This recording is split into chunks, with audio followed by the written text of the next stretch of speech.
그래서 얘들아 몇 개만 좀 같이 볼게. 2번에서 얘들아 일단 제시문도 기억할 거 많아. 롤스 시민불복적 합법적 민주적 건의에 대한 반대 이거 기억해야 되는 거야. 이것도 이 평가가 나왔던 선지고 그 다음에 뭐 나머지는 뭐 어렵지 않죠. 그렇죠?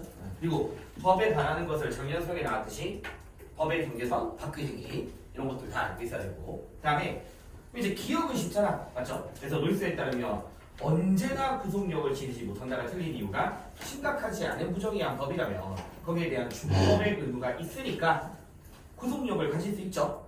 맞죠? 그 다음에 니은 기본 입장 롤스한테서 정당한 불복종은 체제 안정 또는 사회 정의 실현에 기여한다. 기본 입장 진짜. 그 다음에 니은 이것도 어렵지 않잖아. 왜냐면 롤스가 봤을 때 시민불복종이 성립되는 사회는 거의 정의로운 사회고 그러면 그런 거의 정의로운 사회는 헌법 또는 체제의 바탕이 정의관의 바탕이 되어 있는 사회잖아. 맞죠? 그리고 롤스는 시민불복종 또한 그 정의관의 바탕이 돼야 되는 거고 그러니까 헌법의 근간이 되어지는 정치적 원리 이게 뭐야? 롤스는 정의관이잖아. 그러면 정의관의 바탕을 들 숙고된 신념 맞는 말이죠. 그럼 여기서 디귿선지를 좀 기억해야 돼.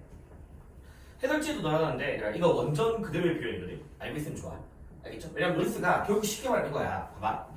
우리가 시민불복종이라는 게 최후의 행위라고 이야기를 하잖아. 그러면 이 최후의 행위라는 거는 내가 합법적이거나 또는 정상적인 반대를 다 했는데도 정치 권력을 지닌 사람들이 이걸 뭐 하는 거야? 개정을 고의로 거부하고 있는 상태야. 아니, 내가 그러니까 정상적인 과정으로 계속 반대를 했는데도 그 사람들이 그 법 개정을 고의로 거부할 때 최후의 수단으로서 이루어지는 거잖아. 아니, 그래서 이걸 룰스가 이렇게 표현한 거야. 법 제도가 저기에서 다수자는 현재 정치 권력을 가지고 있는 그 다수자로 인해 통제되는 상황 또는 고의로 거부할 때 그때 최후의 수단으로서 성립되어지는 거예요. 알겠지? 그래서 이거는 룰스의 원전 표현이니까 좀 기억하면 좋을 것 같아. 그 다음에 3번은 넘어가고 4번은 너희 다 알 거야. 이거 묵자 입장에서 얘들아 즐거운 감정은 줘. 근데 그게 이익이 안 되는 거야. 즐거움을 줄 수는 있으나 이익이 되지 않고 옳지 않다. 여기 묵자 입장이거든. 그리고 이제 4번에서 어차피 나중에 또 이야기하겠지만 예약사상은 공자가 나오기도 하고 순자가 나오기도 해. 근데 순자가 나올 거면 항상 그런 표현을 넣어줘야 돼. 고대 성왕이 제정한 예, 본성을 교화 이런 말을 넣어줘야 돼. 근데 그런 거 없으면 그냥 공자예요. 알겠죠? 그러면 이제 디귿에서 공자나 맹자 같은 사람들은 인간의 본성을 좋게 봤다는 사람이잖아. 그러니까 음악을 통해서 성정을 북돋아 줄 수 있는 거야. 근데 이게 만약에 제시문이 순자였다? 그럼 이건 틀린 말이야. 순자는 타고난 본성과 감정은 악한 거니까. 알겠죠? 그 다음에 니을선지 좀 중요합니다. 이거 묵자와는 관련이 없어. 묵자 틀린 말이야. 근데 이거 내가 우리 저번에 기출할 때도 말했지만 이미 기출에도 한번 나왔던 제시문이 있어. 순자에 따르면 예약을 통해서 군자는 예를 익히고 소인은 욕구를 충족한다가 올해 수안에 보기로 돼 있어. 제시문도 이미 기출에 나왔었어. 알겠죠? 그래서 유교는 그 공자도 마찬가지야. 공자도 음악을 통해서 나눌 수 있다라고 이야기를 해. 알겠죠? 요거 유교의 표현으로 기억해야 돼. 그리고 아까 말씀드렸듯이 순자는 군자는 예를 익히고 소인은 욕구를 충족한다. 이런 표현도 있으니까 올해 수안에는 보기로 기억해주면 좋아. 그래서 4번은 그것 때문에 좀 기억을 해줘야 돼요. 그 다음에 5번은 얘들아 내가 사실 좀 틀리라고 넣어놓은 거긴 해. 아마 답이 없다고 느꼈을 거야. 왜 그러냐면 일단은 노심자 노력자니까 다 알잖아. 이거 맹자인 거 맞죠? 노심자 노력자. 그 다음에 수호자들이 공동생활 사회주상 가지지 말아라는 플라톤의 입장이죠. 그러면 일단 확실한 답부터 해보자고. 1번은 너무 당연한 말 맞죠? 다스리는 거 소리는 생산했고 그래서 워낙 지역관에서도 유교 나왔을 때 대인이 모든 일을 다 능통이라 틀린 말. 다스리는 것만 잘하면 되잖아. 맞죠? 그래서 많이 나왔던 표현이고 그 다음에 맹자 이것도 기출 몇번 나왔어. 맹자에 따르면 원래 인간이 아까 본성 선하다고 했잖아. 그러면 직업활동을 통해서 선한 마음을 확충할 수 있는 이유가 많이 들어봤을 거야. 갑옷 만드는 사람들이 갑옷 열심히 만들다 보면 자연스럽게 사람을 살리는 거에 관심을 가져. 그래서 그런 점 때문에 맹자가 직업을 자유롭게 선택은 아닌데 좀 신중하게 선택하라라는 표현을 써. 신중한 선택이 필요하다. 그래서 2번도 이미 기출이야. 3번은 타고난 성향, 너무 플라톤이잖아, 맞지? 그러더라. 플라톤은 꼭 타고난 성향으로만 직업이 결정되는 건 아니야. 후천적인 교육도 필요해. 알겠죠? 그래서 뭐 금운동 이야기하면서 때로는 금의 자손에서 뭐 다른 거 태어나기도 한다 이런 얘기 했잖아. 후천적 교육도 필요하고 타고난 성향이 너무 중요해. 5번도 당연한 겁니다. 분업. 알겠죠? 어려운 내용이 아니야. 그럼 4번이 왜 그냥 내가 틀려 넘어가냐면 이것도 해설지가 있지만 플라톤이 연기에서도 이런 말을 해. 제15대책에 나온 편인데 국가의 통치자는 자기 자신의 영혼뿐만 아니라 나라를 정의롭게 해라 이렇게 이야기를 해요. 그래서 플라톤은 자신의 영혼을 다스리는 방식이랑 나라를 다스리는 방식이 같다고 보거든. 지혜, 용기, 절제가 조화 이루는 거. 알겠죠? 그래서 이거 그냥 나라 많이 쓸리 놓는 거야. 근데 뭐 답보다는 알겠죠? 나머지 보기가 더 중요하긴 해. 답보다는. 그 다음에 6번은 안 합니다. 알겠죠? 그 다음에 7번은 얘들아 봐봐. 너희 잘 알잖아. 모든 공동체가 좋음을 추구하지만 국가는 가장 최고의 공동체, 최고의 좋음을 추구한다. 맞죠? 그래서 아리스토텔레스의 제신문이고 공정한 재판관 임명. 얘들아 이거 항상 이 제신 그거잖아. 로크가 사회계약을 통해서 국가 권력을 형성하는 이유는 재산보호 또는 공정한 재판관. 맞죠? 분쟁에 관한 권위 있는 해결. 그런 것들이 사회계약의 목적이니까 누가 봐도 일단 로크의 표현이야. 그 다음에 마지막 얘들아 이거 누구니?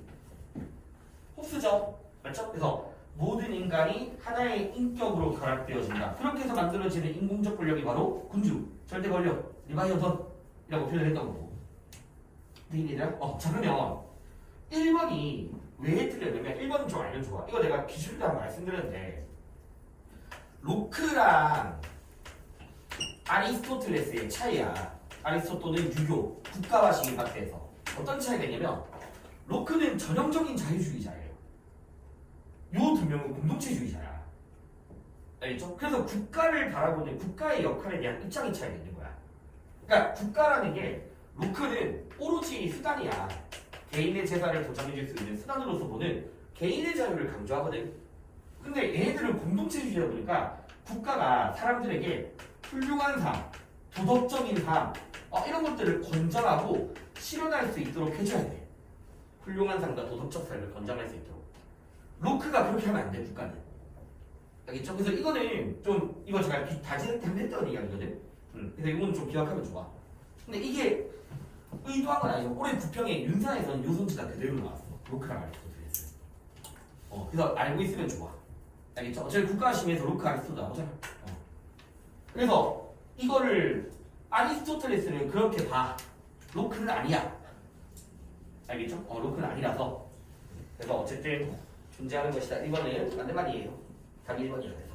그럼 이제 나머지 한번 보자고. 얘들아, 당연히 로크든 이거는 그냥 사회계약론 전체야. 홉스, 로크, 루소 누구나 다 가능하고 아리스토텔레스도 인간은 무슨 존재니? 이성적인 존재잖아. 맞죠? 그래서 국가 안에서 이성을 발휘한다라고 하면 사회계약론이나 아리스토텔 누구나 다 동의하는 표현이에요. 자, 3번은 이거 제가 좀 기억하면 좋아. 이거 아마 이거를 틀렸다고 본 사람들을 어차피 사회계약은 누구나 다 만장일치니까 둘 다 답이 안 되겠네 라고 하지 말고 정확하게 안 아니라 로크 다시 한번 더 개인의 자유를 강조해. 알겠죠? 그래서 로크가 말하는 만장일치로서의 사회계약은 정확하게 말하면 계약한 사람들의 만장일치야. 계약 당사자들의 만장일치라고 이야기를 해. 그러면 어쨌든 개인의 자유를 강조하는 사람 입장에서 누군가가 그 계약에 동의하지 않는 사람도 있을 수 있는 거잖아. 있을 수 있다라는 거야, 로크는. 알겠죠? 그래서 계약에 동의하지 않는 사람들은 여전히 어떤 상태가 되냐, 자연인의 상태지 그 국가의 완전한 구성원으로서 보진 않는다. 이게 로크 입장이야. 알겠죠? 근데 이제 얘네들이 예를 들어 간혹 가다가 거래 같은 거나 여행 같은 거 하려고 동의한 국가 안에 들어올 수도 있는 거잖아. 여행을 할 수도 있고 거래할 수도 있는 거고. 그런 맥락 때문에 로크가 무슨 동의를 이야기하느니 준법의 의무로서 꼭 구성원이 아니더라도 묵시적 동의를 이야기하는 거야. 그런 여지를 남겨두는 거야. 알겠죠? 암묵적 동의를 이야기하는 거야. 그런 맥락에서 명시적뿐만 아니라 암묵시적인 동의도 있다라고 이야기하는 거거든. 그래서 모든 자연인의 만장일치라는 건 로크 입장이 안 된다는 거. 이게. 됐죠?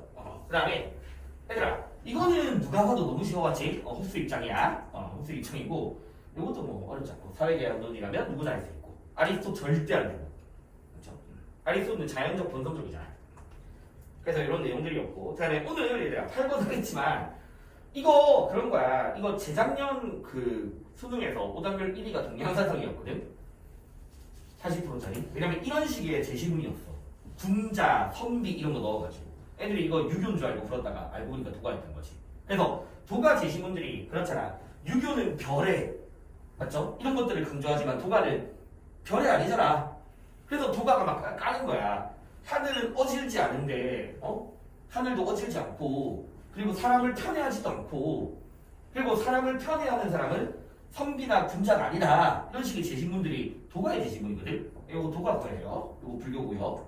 알겠죠? 근데 이것도 한번 이해해야 될 거. 이것과 저것만 나왔다고 해서 무조건 불교 아니야. 도가일 수도 있어. 맞죠? 내가 도가는 이 사물은 그 자체로서의 가치가 있는데 이것이라고 불리게 되면 저것이 생겨나는 거야. 선하다고 규정하게 되면 악함이 생겨나는 거야. 그래서 도가에서는 이것과 저것을 나누려고 하지 마라. 이런 식의 표현들이 나오는 거고. 근데 불교는 이것과 저것을 마치 서로 의지하는 갈대처럼 이야기한다 했고. 알겠죠? 그래서 이런 것들 좀 구분하시고. 어차피 오늘 할 거니까 어렵지 않잖아. 맞죠? 좀 들어가 볼게. 자, 9번 봐봐. 이거 다 알아야 되더라. 이거 제시문 보자마자 놀쓰잖아. 맞지? 그래서 기대치를 향상시킬 수 있어야 된다. 그래서 여기 안 나왔지만 왜 그거 기억나죠? 처지가 더 나은 자들의 더 높은 기대치가 정당화되기 위한 유일한 조건은 누구의 기대치를 향상시켰을 때? 최소수의 자들의 기대치를 향상시켰을 때. 그 말이잖아. 내가 남들에게 더 좋은 죄를 가지고 태어나면 더 많은 이익을 얻을 수 있다고. 어떤 조건 하나에서 최소수의 자들의 이익을 최대한 높여준다는 조건 하나에서. 그게 이제 놀수의 표현이야. 그래서 기대치라는 말을 쓰는 거야. 자, 그러면 당연히 얘들아 이거는 그냥 혹시라도 넣은 거야. 왜 노직선지에는 맨날 도덕적 공가는 바람직하지 않다 맞잖아. 놀수도 맞는 말이야. 애초에 놀수가 도덕적인 공가나 도덕적 가치 가지고서 정의의 기준으로 보는 사람은 아니니까 기억은 맞는 말이고. 자, 그 다음에 얘들아 지금 구분해야 돼. 사회적 자연적 우연성, 임의성을 배제하는 게 차등의 원칙을 통해서 배제하는 거 아니야. 정의로운 사회에서도 임의성을 배제하는 건 아니야. 임의성에 따른 영향력을 제도하는 거지. 맞죠? 그런데 적어도 우리가 정의의 원칙을 합의할 방식이야. 가상 공간에서는 뭐 했으니? 무지에 대한 상태에서 제거했잖아. 알겠죠? 그러니까 이거는 당연히 배제한다도 맞는 말인 거야. 맞는 말이야. 그 다음에 요 중속이란 말이 좀 너가 좀 이상하게 느낄 수 있는데 그것도 놀수의 원전 그대로 표현이에요. 뭐냐면 너희 다 알고 있는 게 아니야. 봐봐. 이미 기출에서도 차등의 원칙이 무조건적 아니다. 왜? 평등한 자유와 기회균등 원칙이라는 제한 아래에서 이루어져야 돼. 기억나죠? 평등한 자유와 기회균등이라는 제한 아래에서. 그래서 놀수가 원전에서는 차등의 원칙은 평등한 자유와 기회균등에 종속된다라고 이야기하는 거야. 그거 너희가 알고 있는 개념이야 그냥. 그래서 종속되지 않는다라는 말은 틀린 거고요. 니들은 크게 너무 의미 두지 마세요. 그러니까 어차피 놀수에서 정의의 원칙을 사람들끼리 충분히 숙고되어서 만들어진다 그냥 이 정도야. 그래서 맞는 말인데 일단 얘들아 기억해야 될 거는 뭐 니은이랑 디귿은 기억해야 되겠지. 틀린 사람들. 됐죠? 그 다음에 10번은 넘어가고 자 11번 내가 나 다음 주에 모의고사에 또 넣어놨어. 내가 칸트는 다시 요 앞에 문장이 있어. 영구평화는 이성이 명령하는 도덕적 의무야. 알겠죠? 영구평화는 이성이 명령하는 도덕적 의무인데 국가들 간의 계약 없이는 구축될 수 없어. 반드시. 알겠죠? 그래서 계약은 필수적인 거고 그 국가들 간의 계약으로서 뭘 이야기했다? 평화연맹을 이야기하는 거야. 계약으로서의 평화연맹. 그래서 칸트의 영구평화론도 사회계약론의 관점에서 이루어지는 거예요. 사회계약론 관점에서. 밑에 거는 좀 발전이잖아, 맞지? 그러면 아니라 다시 어렵지 않잖아 이제. 연맹 주권 절대 아니고 갈등이 바라보는 문화적 폭력이 기능이잖아. 구조적 폭력이나 직접적 폭력은 은폐, 장담화. 맞죠? 그 다음에 그렇다고 해서 모든 폭력이 문화에서만 시작되니? 아니야. 구조에서도 시작될 수 있고 직접에서도 시작될 수 있어. 어디서든. 이거는 오늘 6편에도 나왔던 편이야. 둘 다 워낙 많이 나왔어. 정치의 도의선. 맞죠? 갈등도 구조적 폭력 개선. 칸트도 공화적. 그 다음에 좀 넘어가서 얘들아 13번은 너희가 이제 알아야 될 것은 뭐냐. 일단 얘들아 생명 중심의 관점, 모든 생명체가 배려를 받아야 돼. 일단 생명 중심주의자고 그냥 테일러예요. 맞죠? 그 다음에 삶의 주체는 레건, 레건. 그 다음에 이거는 뭐 칸트죠. 맞죠? 인간에 대한 의무에 다른 거 없다. 그럼 칸트 입장인데, 얘들아, 어쨌든 테일러가 생태계와 관련된 의무가 있어. 일단 테일러도 생태계와 관련된 의무도 있어. 왜 하다못해 불간섭의 의무도 있었잖아. 테일러의 의무 중에는. 근데 테일러한테 직접적인 의무는 어디야? 생명체까지야. 직접적 의무는. 알겠죠? 그래서 테일러가 봤을 때도 야 인간이 생태계와 관련된 이 사람은 물, 흙 함부로 하지 말고 그래. 그러니까 그런 관련된 의무는 결국 모든 생명체에 대한 의무를 뭐 된다? 받아든다 라고 할 수 있는 거야. 근데 이거에 대해서 레거는 안 되잖아. 왜냐면 레거는 모든 생명체가 아니잖아. 맞죠? 그리고 애초에 칸트는 생명체에 대한 의무가 없잖아. 그래서 기억은 테일러만 가능하고 자, 니은도 너무 중요한 표현이야. 이것도 이미 이런 연기에 나왔던 표현이야.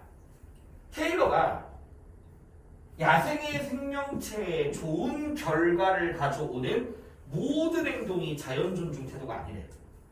알겠죠? 좋은 결과를 가져준다고 해서 다 자연 존중에 부합하지 않는데. 왜냐하면 테일러는 생명체의 선, 즉 목적 또는 생명활동을 증진하고자 하는 의도 자체가 반드시 목적이 되어야만 한다. 이렇게 보는 사람이야. 생명체의 선, 증진, 의도 자체가 이미 목적이 돼 있어야 돼. 이거 연기에 있는 표현이거든. 그래서 이게 목적이 안 돼 있는데 좋은 결과가 좋은다면 이거 자연 존중 아니라고 보는 사람이야. 그래서 테일러 입장에서는 안 되는 거예요. 됐죠? 이렇게 좀 잡고. 그 다음에 자, 모든 생명체에 대한 의무가 인간에게 있는 건 아니다. 이건 쉽네. 이건 레건이랑 칸트가 동의하겠다, 맞지? 레건이랑 칸트가. 모든 생명체에 대한 의무가 인간에게 있는 건 아니다. 그 다음에 이 표현도 좀 기억해야 돼. 이건 물론 학이지만, 일단 이것도 그렇게. 칸트가 동물을 학대하지 않을 의무가 있습니까? 있어요. 누구에 대한? 자, 나에 대한 의무가 있는 거야. 맞죠? 있는데, 자, 그럼 일단 당연히 레건도 있고 테일러도 있겠지. 근데 이 세 명이 전부 다 봐봐. 애초에 칸트에게서 의무라는 것은 내 주관적 감정에서부터 비롯되는 거니? 말이 안 되잖아. 맞죠? 그게 의무니까 라고 해야 되는 거야. 그래서 이거 비롯되지 않는다 칸트 맞는 말인 거야. 레건? 얘 또 무슨 논자야? 의무논자야. 알겠죠? 그래서 너희 해설지에 보면 이미 연계에서 해설지에 나왔던 표현인데 레건도 대놓고 주관적 감정에서 비롯되는 거 아니다 이렇게 나와 있어. 알겠죠? 레건도.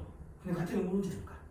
근데 테일러도 뭐라고 이야기하면 단지 마음이 쓰여서 한 거 이런 것들은 그냥 주관적인 감정인 거지 그게 인간의 의무의 근거는 아니다 라고 이야기를 해. 그래서 테일러도 주관적 감정에서 비롯되는 건 아니에요. 알겠죠? 이런 것들은 다 안 돼.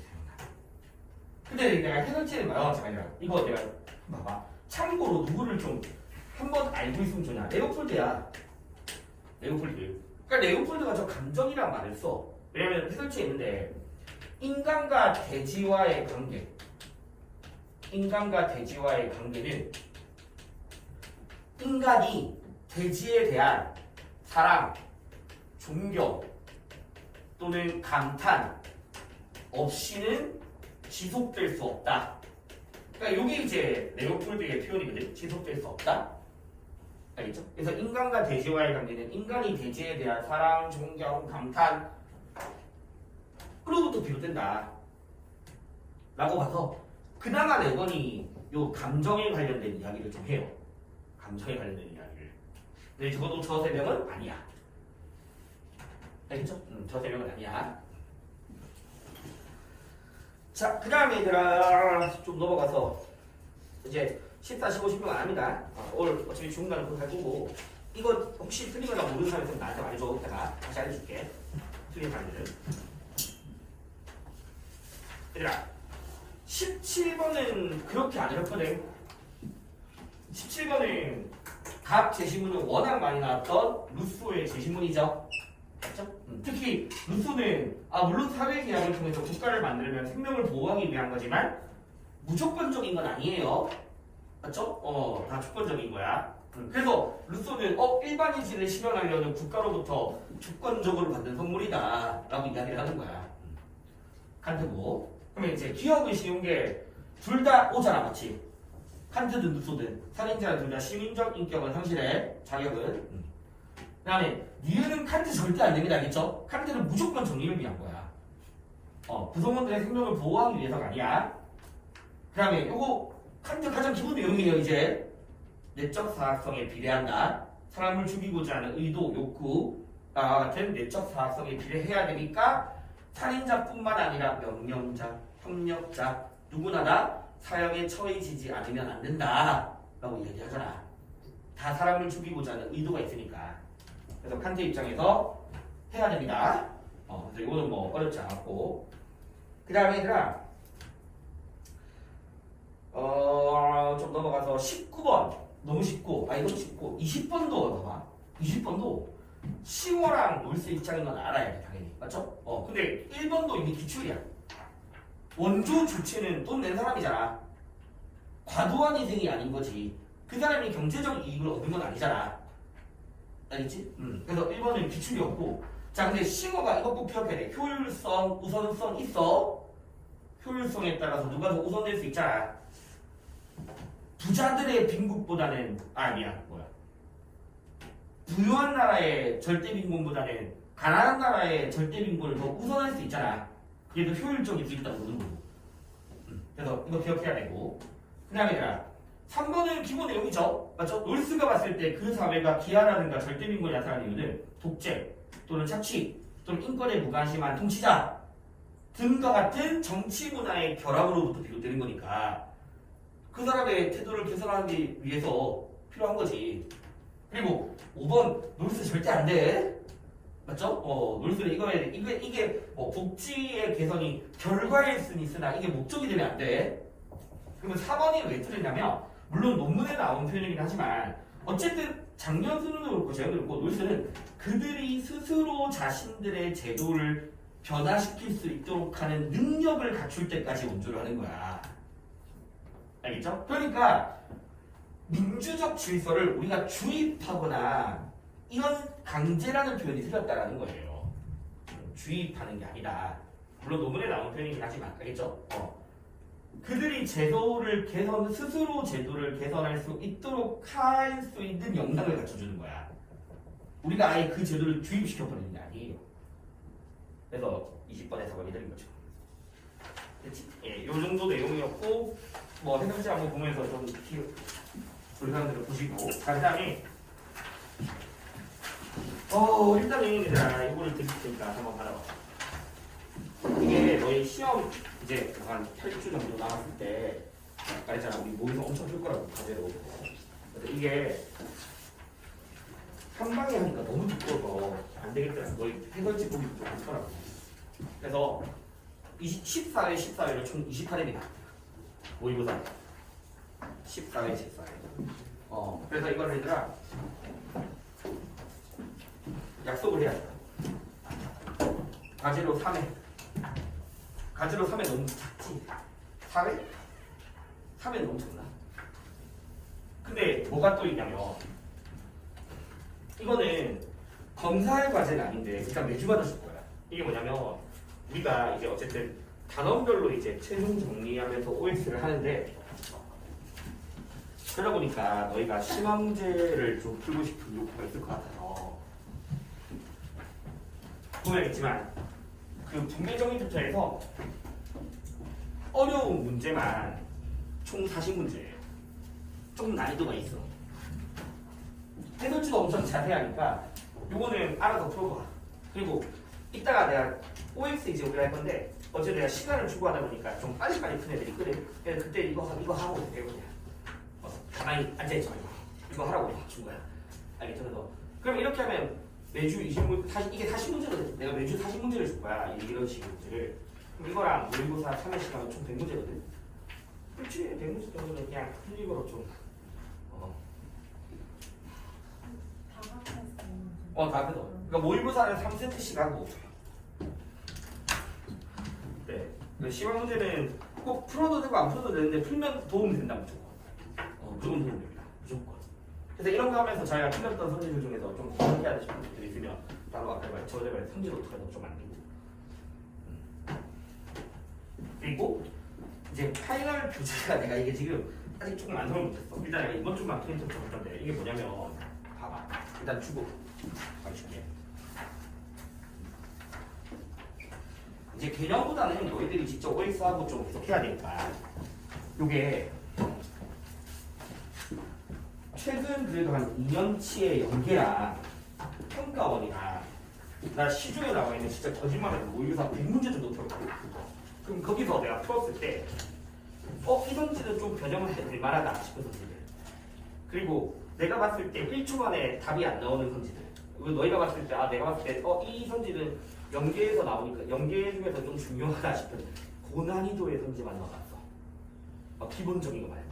그래서 그냥 말이 고난이죠. 그게 어렵지 않아. 근데 이제 마인드는 우리 파이널이잖아. 그러면 당연히 이제 윤리학이 중요해서 1번부터 28번까지 안 틀려고 해야 돼.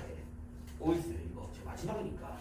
알겠죠? 그러니까 물론 좀 어려운 선지가 간혹가다 몇 개씩 있지만 그래도 안 틀리려고 해봐. 틀리는 것도 습관이야. 안 틀리려고 해봐야 돼. 알겠죠? 그리고 이제 이런 식으로 OX를 하고 그다음에 그 뒤에 보면 이런 식으로 이제 다지선다 다시 한번 하고 그다음에 그 뒤에 보면 내가 좀 변형한 문제들 주제마다 몇 개씩 있어요. 그래서 이제 이런 것들을 좀 할 겁니다. 그래서 오늘은 1단원을 끝내는 게 목표야. 화양윤리까지. 그 다음 주에 삶과 죽음이랑 그 뒤에는 할 거 없잖아. 사실 그 배려윤리, 성가상에서 OX 굳이 할 거 없으니까 저기 죽음관이랑 바로 직업관 다음 주에 끝내보고 그런 식으로 좀 할 거예요. 알겠죠? 그래서 얘들아 시간이 아직 좀 있으니까 자 1페이지에 윤리학 주는 빨리 하자. 그래서 1페이지부터 2페이지까지 28번까지 한번 스스로 해봐봐. OX 한 3분 뒤에 같이 볼게.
같이 한번 봅시다. 뭐 1번이 쉽죠? 그렇죠? 메타 논리적, 뭐 논리적 증명 가능성, 논리적 정당성 다 하는 말이잖아. 주로 1번 됐고 2번 얘들아 도덕 법칙이 보편적인지를 규명하는 작업이 중요하다고 해버리면 이건 이론윤리학에 대한 입장이다. 메타윤리학은 이 규범이 보편적인가 이런 거에 대한 큰 관심이 없어. 알겠죠? 그래서 이런 것들은 이론의 입장이라서 틀린 말이고. 자, 여러분 이거 쉽죠? 도덕 현상은 단지 사실의 집합에 불과하다. 그래서 인과관계도 정확하게 기술될 수 있다. 라는 말이고. 4번. 얘들아, 아까 말씀드렸듯이 얘들아, 당연히 이론윤리학은 보편성을 지니는 규범을 탐구해. 그런데 한편 요것도 가능합니다. 알겠죠? 추상적 도덕 규범을 탐구한다도 절대 틀린 말 아니야.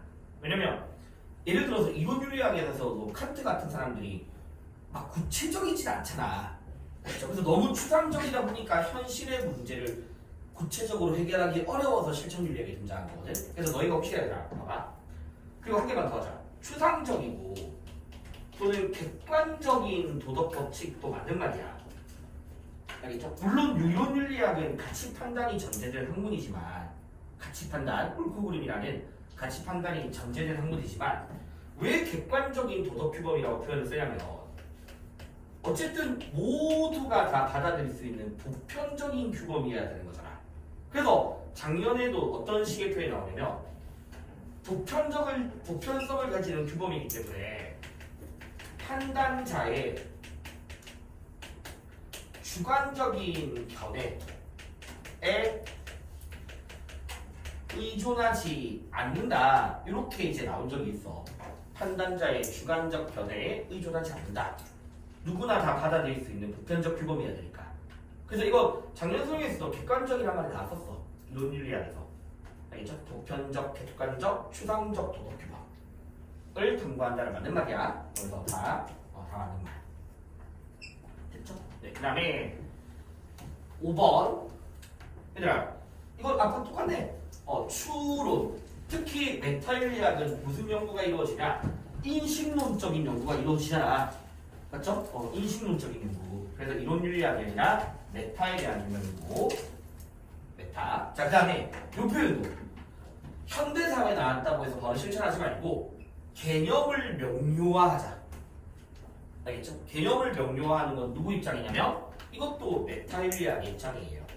메타윤리학이 개념을 명료화. X. 맞죠? 그 다음에 7번은 진짜 기본적인데요. 윤리학이 학문으로 성립 가능한가에 대한 연구 메타. 그 다음에 8번. 얘들아, 8번은 일단 결론이 틀려. 왜냐면 사회의 도덕 현상을 경험 심리학적으로 탐구하는 게 핵심 과제는 기술윤리학의 입장이죠.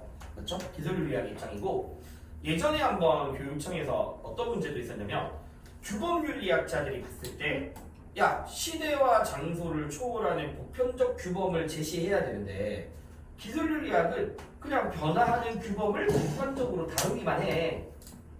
그래서 규범윤리학이 봤을 때 기술윤리학은 야, 너는 윤리학이라기보다는 심리학이다. 이런 식의 제시문도 있었어. 그래서 이거는 기술윤리학 입장이에요. 알겠죠? 현상을 경험심리학적으로 탐구. 자, 그 다음에 요거 작년에 수완의 표현이거든. 기술윤리학은 윤리와 관련된 통시적 사실을 정확하게 기술하라. 또 하나 더 있었어. 공시적 또는 통시적 사실을 정확하게 기술해야 된다. 이런 식의 표현이 있었거든. 이거 별거 없습니다. 아까 다시 기술윤리학자들은 시대, 장소에 따라서 윤리 규범이나 풍습은 다 다르다 이거야. 다 다르다. 그러니까 통시적은 시간의 변화에 따르는, 공시적은 공간의 변화에 따르는 이 말이야. 알겠죠? 그래서 시간의 변화, 공간적 변화에 따르는 그 사실을 정확하게 기술하는 게 기술윤리학의 입장이니까 맞는 말이고. 됐죠? 이거는 너무 맞는 말이고, 맞죠? 10번은 그냥 5 할 것 같고. 자, 11번 5 맞죠? 추론과 논리적 증명의 구조 5. 그 다음에 12번은요 얘들아 너희 교재에서 봐야 돼. 맞는 말이야 일단. 맞지? 12번 맞는 말이고 왜 정확하게 그 줄쳐봐. 인간의 그 어딨어? 인간의 규범이 인간의 감정을 표현한 것까지만 줄쳐봐. 그 규범이 인간의 감정을 표현한 것만 줄쳐봐봐. 그럼 그게 뭐냐면 좀 예전에 기술이잖아. 메타 중에서 무슨 주의냐면 비인지주의자들이야. 맞죠? 메타 중에서 비인지주의자들 있잖아. 도덕적 진리, 도덕적 명제는 인식될 수 없음. 그게 비인지주의거든. 왜 인식될 수 없니? 또 그 중에서 누가 있냐면 정서주의라고 불리는 사람들이 있었다고. 이 사람들은 야 윤리학에서 사용되는 단어 중에서 옳고 그름, 선과 악은 단지 뭐에 불과하다? 개인의 주관적 감정을 표현한 거에 불과하다.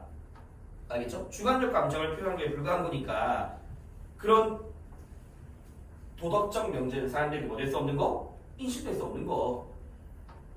이게 메타윤리학이니까. 그래서 맞는 말입니다. 네, 메타 중, 비인지 중, 정서주의에 해당되는 인정이야. 맞는 말이고. 자, 13번 너무 중요합니다, 이거. 너무 중요해. 이거 올해 작년 수특수관 다 있어.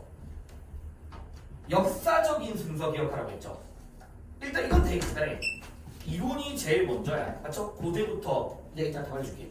근대, 현대까지 이론이 제일 먼저거든? 그리고 20세기 중반에 뭐가 등장하냐면 언어 분석 철학으로서의 메타윤리학이 등장해요. 알겠죠? 언어 분석 철학으로서 메타윤리학이. 그리고 이제 최근에 뭐가 등장하냐면 실천윤리학이 등장한 거야. 근데 이거는 사실 시험에 나오기 힘들거든? 근데 중요한 거는 요거 논리적인 거지. 논리적. 이게 중요해. 알겠죠? 요거 관련된 지문이 계속 이변해서 나와. 논리적으로 봤을 때 이거 외우라고 했습니다. 일단 봐봐. 당연히 이론이랑 실천을 물어보면 실천은 이론 없으면 안 되잖아. 맞죠? 실천은 이론 없으면 안 되는 거니까 이론이 실천보다 선행돼. 맞죠? 근데 더 중요한 게 뭐냐면 쉽게 말하면 이거 있잖아. 옳고 그름을 제시하는 게 이론이라면 그 전에 먼저 옳음의 의미부터 따져보자. 메타잖아. 옳음의 의미부터 따져보자. 알겠죠? 그래서 이론보다 더 이전에 뭐가 있다? 논리적으로 봤을 때는 메타가 선행하는 거야. 메타가. 근데 이거를 기억하라고 해서 얘들아 봐봐. 다시. 연계에서는 어떤 식의 제시문이 나오냐면 이론윤리학자, 예를 들어 칸트 같은 사람들은 이미 도덕적 진리가 존재해. 사람들에게 인식되는 것이 이미 전제되어 있는 거야. 도덕적 진리 존재하고 사람들에게 인식되어 있고. 알겠죠? 그게 전제되어 있는데 메타윤리학이 지금 탐구하는 거는 과연 도덕적 진리가 인식될 수 있는가? 또는 과연 도덕적 진리라는 것이 존재하는가? 그거를 따지는 게 메타잖아. 알겠죠? 그래서 메타윤리학은 이론윤리학의 뭘 탐구한다? 전제 자체를 탐구 대상으로 한다. 알겠죠?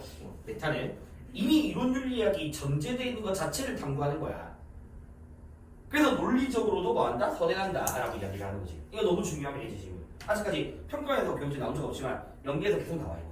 그래서 어쨌든 다시 돌아가자. 이론을 메타보다 역사적으로 선행한 거 맞아. 근데 논리적으로는 당연히 후행한다고. 알겠죠? 13번 O. 논리적으로는 후행. 이론이. 이거 꼭 기억해야 돼. 자, 그 다음에 14번. 그래서 이론윤리학이 아니죠. 반대가 돼야 되지. 메타가 이론의 전제를 탐구하는 거야. 메타가 이론의 전제. 알겠니? 그 다음에 15번도 좀 중요해. 이거 한 4년 전인가 연기에 나왔는데 올해 다시 나왔어. 올해 수안에. 알겠죠? 이거 꼭 기억해야 돼. 그래서 어떤 식의 문장을 나오냐면 철학이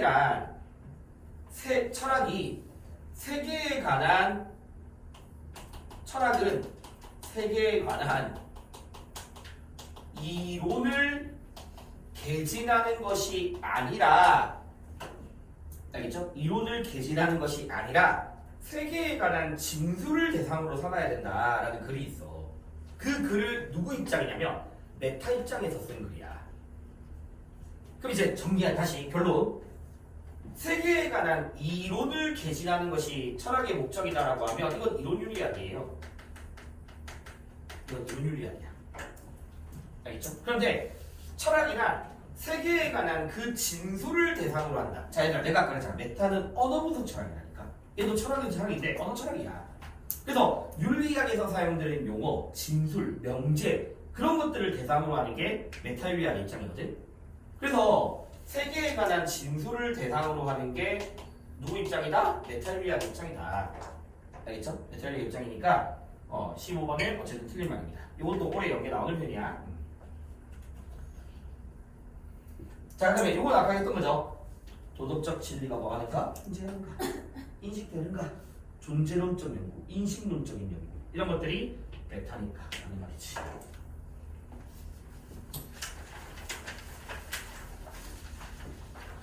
얘들아, 기술윤리학이 현상에 대한 그들의 특성을 배제하지 않아. 알겠죠? 배제하는 거 아니야. X. 그 다음에 그렇죠. 그걸 어떻게 표현하는지 논리적 이것보다는 당위적 구속력에 대한 연구 맞죠? 마땅히 뭐 해야 한다. 이런 당위적 구속력을 대한 연구고, 그 다음에 또 논리적 구조를 밝혀라. 맞는 거 아니고, 맞죠? 논리적 구조를 밝혀라. 얘들아, 메타든 기술이든 그거를 막 실천적으로 간주하지 않아. 알겠죠? 실천적인 거는. 당연히 얘들아, 이론윤리학이 제시하는 원리 또한 현대사회가 변화하고 있으니까 그 연구들을 바탕으로 수정될 수 있다. 어려운 말 아니고. 그 다음에 요거는 왜 그러냐면 이것도 마찬가지야. 재작년 소령이 1번에서 애들이 좀 혼동했던 게 실천이랑 뭐 메탄가 기술이었는데 답이 뭐였냐면 실천 입장에서 바람직한 삶의 이상을 제시하고, 그러니까 애들이 바람직한 삶의 이상을 제시하는 이론이니까 실천이 안 되겠는데 그래서 틀린 애들 좀 있거든. 근데 실천도 규범윤리학이잖아. 이론 없으면 안 되잖아. 그러니까 당연히 보편적 원리의 정립을 인정하고요. 당연한 이야기고. 그 다음에 얘들아, 요거 기출이죠. 현대 규범윤리학이 메타윤리학적 지식을 활용할 수 있다. 기출이었어 이거. 당연히 할 수 있습니다. 왜냐면 어쨌든 현대사회에서의 실천적 규범을 제시하기 위해서 논리적 추론이라든가 언어적 정의 작업을 필요하게 하잖아. 그래서 이거 활용할 수 있어. 맞는 말. 저는 얘들아, 메타윤리학이 옳고 그름에 관한 규범의 체계를 확립하는 걸 강조하지 않아. 저거 이론이야. 그 다음에 아니죠. 논리적으로서는 절대 말도 안 되는 소리고. 메타윤리학은 도덕적 행위를 정당화하는 규범만에는 큰 관심이 없습니다. 자, 그 다음에 얘들아, 다시 인간의 성품에 관한 이론적 토대를 마련하셔도 무슨 윤리학이야? 이론윤리학이야. 이것도 알겠죠? 기술이 아니라 이론윤리학의 입장이야. 이론이야 이론. 28번은 그냥 말도 안 되죠. X죠. 근데 이걸 내가 왜 이 성질을 넣어놨냐면 연계에서 작년인가 작년인가 여기 나왔어. 실천이란 기술 문제였거든. 그리고 이런 순서도 문제였어. 근데 이제 그러니까 도덕적 풍습을 객관적으로 조사해야 하는가? 라는 질문이 있었는데 기술로 맞잖아. 근데 실천도 오였어. 왜냐면 걔네들도 현상에 대해서는 객관적인 조사가 필요하다라고 보는 거야. 객관적인 조사가. 알겠죠? 그래서 그거 좀 기억해두라고 이런지 만들었으니까 어차피 답은 안 돼요. 어차피. 그래서 여기 쉽잖아, 맞지? 다음 페이지. 자, 한 문제만 넣었거든. 1번. 그래서 서로 비판하는 형태로 넣었으니까 바로 1번 해버리고 넘어갑시다. 여기까지 하고 조사를 할게. 1번. 한 2분, 2분 뒤에 답 같이 바로 확인할게.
하면서 이제 틀렸던 성질들은 따로 좀 기록해놓고 틈틈이 보세요.